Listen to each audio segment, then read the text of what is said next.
ભાઈ પાછળ લેતા હા ને વેલ અંદર ગળી ગયું જો તો કોઈને જરૂર હોય તો અમને કહેજો, અમે બનાવી આપશું. જો ભાઈ આવો પાવડો બનાવ્યો છે મોટો જબર. હા ફેમિલી તો કેમ છો બધા મજામાં થશો? તો આપણે જો કોલમમાં પાણી સાટવાનું શરૂ કરી દીધું છે. તો વિશાલભાઈ જો પાણી સાટે છે. તો આપણે બધા કોલમમાં પાણી સાટવાનું છે અત્યારમાં. તો અત્યારે વાગ્યા છે સવારના 8. વિશાલભાઈ સાટવા નાખી છે પાણી. તો આખું આ ખાલી ભરી દેવાનું છે. તો 9 જેટલા છે આ બાજુ. તો આજે આવવાની છે જીસીબી. તો આ બધા ખાલી આજ બુરાઈ નાખવાના છે. તો કોલમ તો સરસ મજાના ઊભા થઈ ગયા છે. તો આપણે એક દિવસ એને સુકાવા દઈશું અને આ જીસીબી આવશે એટલે આ બધું બુરાઈ દઈશું. અને કાલ પરમ દિવસે આપણે કડીઓ લાવવાનો છે. તો અહીંયા છે આપણું જૂનું ઘર ને અહીંયા આપણું નવું ઘર બનવા જઈ રહ્યું છે. તો મહિનામાં તો કદાચ બની જાય, મહિનો નહીં થાય, મહિના સુધીમાં જ બની જશે. તો આ 3 માં હજી પલેટ ઊભી છે, એ આજ કાઢવાની બાકી છે. આ કાલે જ ભીરા હતા, મજૂર આવ્યા હતા એને. તો આજે એ પ્લેટો આવીને ઉખડી નાખશે ને જેસીબીથી આ બધે બુરાઈ નાખવાનું છે. પૂરો નખરા કરે છે. તો અત્યારે થોડુંક ધુમ્મસ જેવું પણ વાતાવરણ છે. આ જો આપણે જીસીબી આવી જશે ને ટ્રેક્ટરમાં ભરવાનું હશે.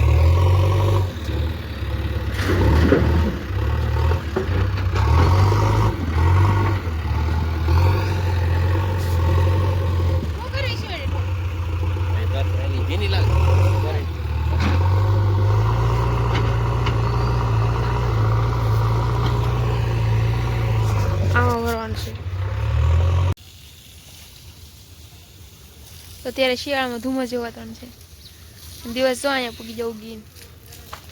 આ બહાર ની પાણી કાઢતો જીસીબી આવશે એટલે અંદર જ જવું જો બધું. એક ટ્રેક્ટર ઠલવી નાખ્યું છે જો.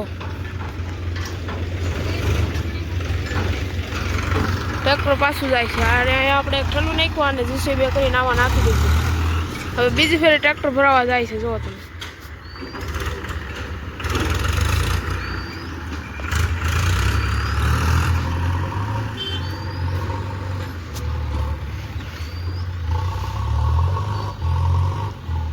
કેમ ભરે છે જોવો તમે જીસીબી.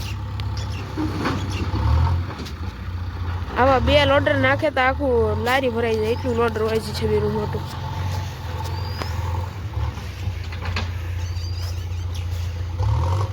તમે કેટલા લોડર નાખે એ ગણજો તમે ખાલી.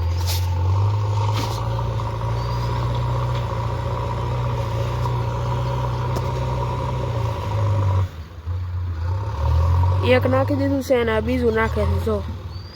કેટલા લોડર ભરાણી જાય તમે ગણી જો ખાલી.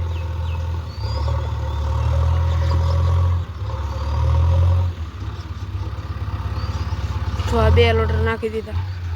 ભાઈ પાછળ લેતા હા ને વેલ અંદર ગળી ગયું જોવો તમે. યાર અલે આ તો રંતે સડી ગયું. તો આવી ની કામર પાસે હવે કેટલા બાકી છે વિશાલ? એક જ છે. ઠીક. હવે ભૂરો નખરે સડી ગયો એટલે આવશે નહીં. એને બહુ નખરા કરવા જોવે અત્યારમાં.